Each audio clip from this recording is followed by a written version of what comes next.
आज की स्वर्गीय मन्ना में आप सभी का स्वागत है। आज का मनन के लिए लूका रचित सुसमाचार 9 अध्याय का 42 और 43 शुरुआत में पढ़ेंगे। परमेश्वर का वचन में लिखा है, वह आ ही रहा था कि दुष्टात्मा ने उसे पकड़कर मरोड़ा, परंतु यीशु ने अशुद्ध आत्मा को डांटा और लड़के को अच्छा करके उसका पिता को सौंप दिया। तब सब लोग परमेश्वर के महासामर्थ से चकित हुए। प्रभु में प्रियो, वास्तव में आपका और मेरा बुलाहट एक साधारण बुलाहट नहीं, एक असाधारण बुलाहट है। जैसे यीशु मसीह पहाड़ के ऊपर से प्रार्थना के बाद जब उस भीड़ के बीच में जहां चेला भी थे, आकर उनको देखने के समय वहां एक पिता एक बालक को लाए थे, दुष्टात्मा से पीड़ित था। वो दुष्टात्माओं को निकालने के लिए चेलों से विनती की, लेकिन उन लोग प्रयास किया, वो दुष्टात्मा निकल नहीं पाया। प्रिय भाइयों बहनों, ये शर्मिंदा की बात है। जीवित परमेश्वर के ऊपर विश्वास करने के बाद भी अगर एक दुष्टात्मा को भी अगर निकालने में अगर हम असमर्थ हैं, तो प्रिय भाइयों बहनों, हमारा प्रार्थना का जीवन कहाँ है और हमारा जीवन कहाँ है। यहाँ पर मैं एक गवाही बताना चाहता हूँ। कुछ साल पहले अमरावती, महाराष्ट्र का अमरावती से 50 किलोमीटर दूर भरतवाड़ा में एक गांव में मुझे बुलाया गया। वहां पर मैं जाने के समय उसका पहला दिन में प्रभु ने बहुत चमत्कार किया और भविष्यवाणी हुआ। एक बड़ा मंदिर वहां पर प्रभु खड़ा करने जा रहे हैं, उसका पत्थर भी मैंने गाड़ा। बीते दिनों में पता चला वो वहां पर एक बहुत बड़ा मंदिर प्रभु ने बनाया और उसके बीच में परमेश्वर कई कामों को किया, मैं अभी बताना नहीं चाहता। लेकिन दूसरे दिन में सुबह प्रभु का दास और विश्वासीगण इस प्रकार कहा, यहाँ पर नजदीक बहुत सारे ऑरेंज का खेती है, संतरा का खेती बाड़ी है, क्या पास्टर आपको संतरा का बगीचा में जाने की इच्छा है? मैंने कहा मुझे बहुत इच्छा है। जब मैं वहां पर गया, उनका 2 मालिक था, 32 साल का अनमोल और उनका छोटा भाई 31 साल का अनिल। ये दोनों ने वहां पर उपस्थित था और अनिल मजदूरों से काम करवा रहा था, ऑरेंज को एक एक पेड़ से तोड़ तोड़ के बोरा में भर रहा था।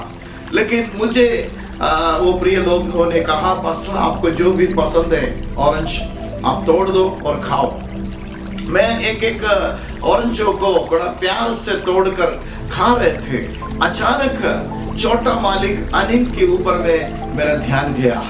वो एक ऑरेंज का पेड़ के नीचे बैठकर बहुत कुछ सोच रहे थे। तब मैंने एक मजदूर से पूछा, क्यों वो उनके चेहरा में उत्साह नहीं, खुशी नहीं, बड़ा भाई बड़े उत्साही से काम करवा रहा है। तब उसने कहा उनको एड्स है और नागपुर का अस्पताल ने उनको अपने घर में रहने के लिए कहा। वो कुछ दिन का मेहमान करके डॉक्टर्स ने घोषणा किया है वो ठीक नहीं हो पाएगा, लास्ट स्टेज में आ गया है, अब वो मरने पर है, इसलिए हमेशा दारू में है, ताकि शरीर में इतना जोड़ जोड़ में दर्द है, इस कारण वो हमेशा दारू पीता है। नशा से उतरने के बाद फिर दारू पीता है। वो कह रहा है मैं अब कुछ दिनों तक जिएंगे, इसलिए ये वेदना को मैं सह नहीं पा रहा हूँ, इसलिए मैं पी रहा हूँ। प्रिय भाइयों बहनों, वो आधा ऑरेंज को मैं वहां पर फेंक दिया। मेरा दिल उस भाई को चंगा करने का विचार में था और मेरा हृदय के अंदर में पवित्र आत्मा वही कार्यों के लिए मुझे प्रेरणा दे रहा था। मैं तुरंत उनके पास गया, उनका बगल में जाकर मैंने कहा, अनिल, तुरंत वो एक बार मुझे देख लिया और अपने दूसरे साइड की ओर अपना चेहरा मोड़ दिया।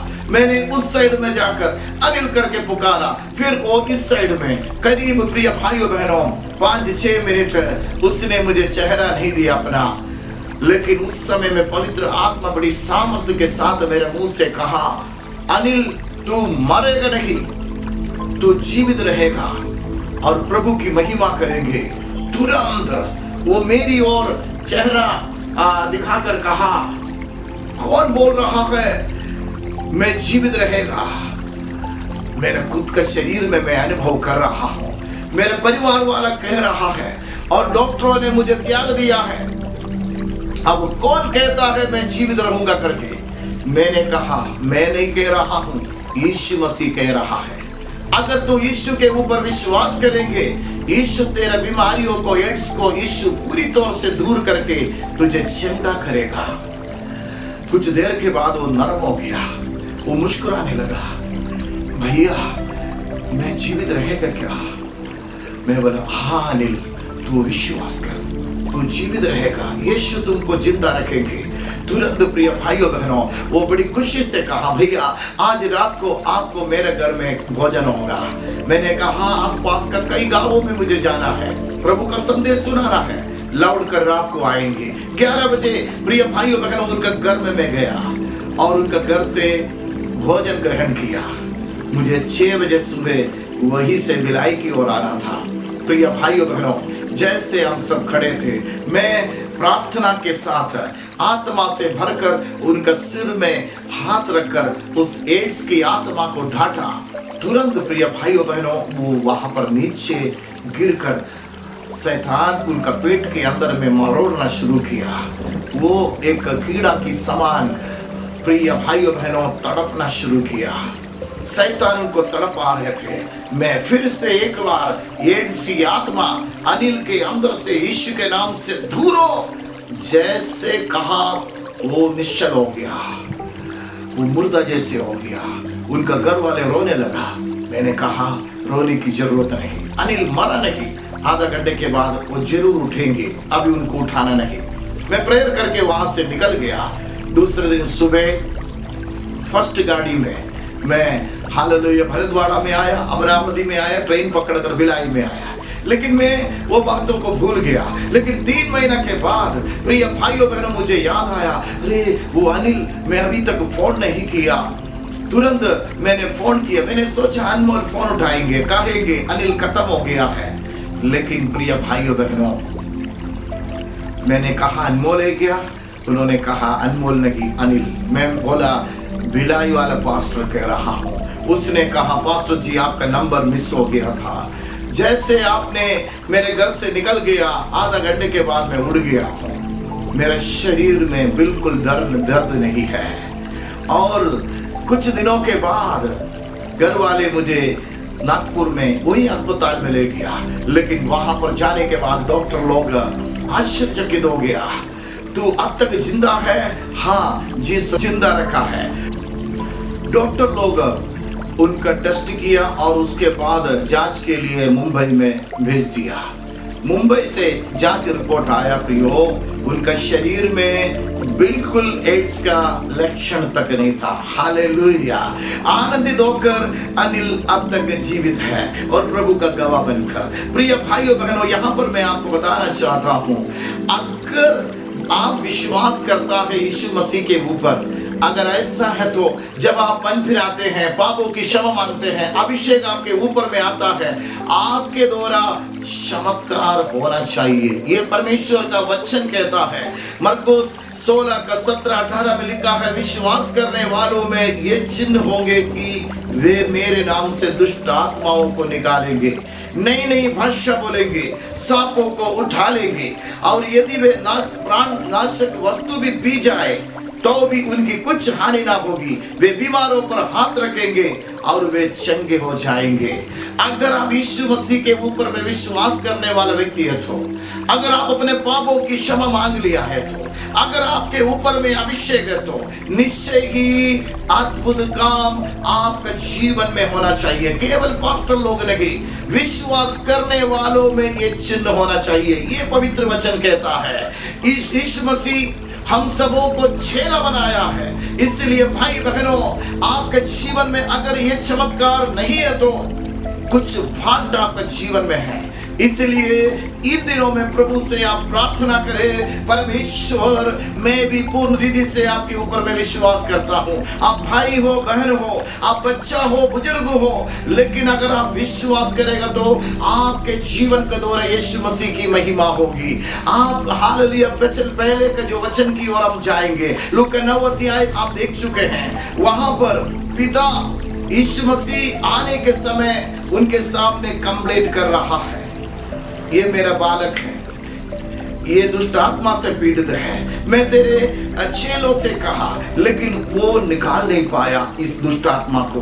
वहां पर हम देखते हैं प्रिय भाइयों बहनों, लूका 9 अध्याय उसका 40 से 43 तक हम पढ़ेगा तो लिखा है, मैंने तेरे चेलों से विनती की कि उससे निकाले, परंतु वे ना निकाल सके। यीशु ने उत्तर दिया, हे अविश्वासी और हठीले लोगों, मैं कब तक तुम्हारे संग साथ रहूंगा और तुम्हारी सहूंगा। अपने पुत्र को यहाँ पर ले आ। वह आ ही रहा था कि दुष्ट आत्मा ने उसे पटक कर मरोड़ा, परंतु यीशु ने अशुद्ध आत्मा को डांटा और लड़के को अच्छा करके उसका पिता को सौंप दिया। तब सब लोग परमेश्वर के महासामर्थ से चकित हुए। अगर आप यीशु मसीह पर विश्वास करने वाला व्यक्ति है तो अब तक आपके द्वारा चमत्कार नहीं हुआ है तो, नहीं तो आप उस चमत्कारों के लिए प्रार्थना नहीं कर रहा है तो, अभिषेक पाने के बाद, मन फिराने के बाद, पूर्ण विधि से यीशु मसीह पर विश्वास करने के बावजूद भी आप दुष्ट आत्मा को नहीं निकाल रहा है, अगर आप नए नए भाषा नहीं कह रहा है, प्रिय भाइयों बहनों, कुछ फॉल्ट आपका जीवन में है। हालेलुया। कई लोगों को परमेश्वर अभिषेक देने के बावजूद भी परमेश्वर का सेवा नहीं कर रहा है। ऐसे लोगों को यीशु आज डांट रहा है ताकि विश्वास करने वालों में ये चिन्ह होना निश्चित है। आपको अभिषेक परमेश्वर क्यों दे दिया है? सेवा करने के लिए, रोगियों के ऊपर में हाथ रखने के लिए और दुष्ट आत्माओं को दूर करने के लिए और यीशु मसीह के लिए, हालेलुया, बहुत सारे आत्माओं को हालेलुया बटोरने के लिए। अभिषेक आने के बावजूद भी आप अगर सेवा नहीं कर रहा है तो यीशु आपका प्रति दुखी है। इसलिए प्रिय भाइयों बहनों, परमेश्वर का इस वचन के अनुसार हमको आगे बढ़ना जरूरी है। यूहन्ना 14 का 12 आप जानता है, यीशु मसीह ने कहा मेरा जाना अच्छा है, मेरे जाने के बाद हालेलुया सहायक तुम्हारे ऊपर में आएगा। हालेलुया। और उसके बाद कहता है हालेलुया, तुम मुझसे बड़े बड़े काम करोगे। इसलिए ना डरते हुए, अगर अभिषेक अगर आपके ऊपर में है तो दुष्ट आत्माओं के शक्तियों को आप ढांट सकता है, लोगों को चंगा कर सकता है, लोगों को छुटकारा दे सकता है। अगर आप उसके लिए तैयार हैं तो मैं आप लोगों के लिए प्रार्थना करना चाहता हूं। दयालु पिता परमेश्वर, मन फिराने के बाद, विश्वास करने के बाद प्रभु जी आपने इन लोगों के ऊपर में अभिषेक किया। अगर अभिषेक इनके ऊपर में नहीं उतरा है तो, अगर ये मन नहीं फिरा है तो आज ये मन फिराने पाए। प्रभु जी हालेलुया, सेवा करने के लिए चाहत इनके अंदर में है, लेकिन वो डर को इनके अंदर से दूर कर आप इनको अभिषेक करने के बावजूद भी सेवा हालेलुया ना करते हुए, चर्च के अंदर, घर के अंदर में अन्य भाषा बोलकर हालेलुया शत्रु का हालेलुया सामना ना करते हुए, नए नए लोगों को प्रभु का वचन ना सुनाते हुए, प्रभु घर के अंदर में बैठे हुए ये प्रिय लोगों के अंदर में आपने अभिषेक उंडेला है तो इनको इन दिनों में सेवा करने का शक्ति दे परमेश्वर। विश्वास करने वाले लोगों के ऊपर में ये चमत्कार होंगे। आपने कहा है परमेश्वर, आज से इनका जीवन से चमत्कार होने पाए, इनके द्वारा बहुत तेरे लोग स्वर्ग के राज को जानने पाए, शैतान का बंधन से पड़े हुए लोगों को इनके द्वारा आप दूर कर प्रभु, रोगी लोग इनके द्वारा चंगाई पाने पाए। प्रभु आपने चमत्कार आज से इनके जीवन में शुरू कर दिया। धन्यवाद। आज की स्वर्गीय मन्ना में आपने बेहतरीन वचनों को हमें दे दिया है। इसी प्रकार हर दिन प्रभु जी स्वर्गीय मन्ना को हमको खिला दीजिए, हमारा आत्मिक उन्नति को दे दीजिएगा। आपने प्रत्येक लोगों को आशीर्वाद दे दिया। धन्यवाद। प्रार्थना यीशु प्रभु के नाम से, आमीन।